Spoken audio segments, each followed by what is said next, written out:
Yung mga lalaki, nagagalit sila kapag ang tagal-tagal magbihis ng mga babae. Oo. Pero kapag hindi naman kami nag-ayos, titingin naman kayo sa iba.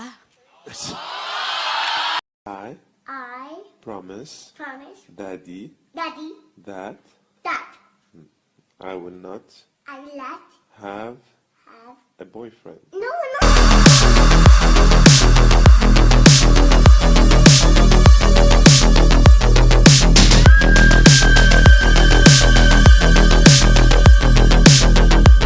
Miss, are you currently dating someone? Yes, but they live in another nation.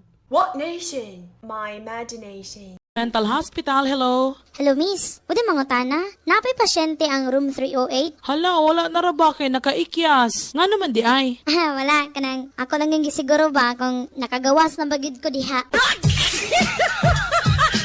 So whose lipstick is that? Mine. You bought it? Yeah. Where'd you buy it at? My lipstick. Yeah.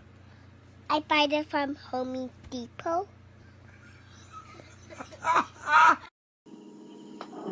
Gusto ko itlog mo. Balut, ma'am.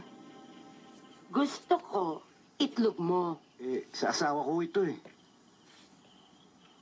Gusto mo patayin ko asawa mo? Opo, ilalabas ko ng itlog ko.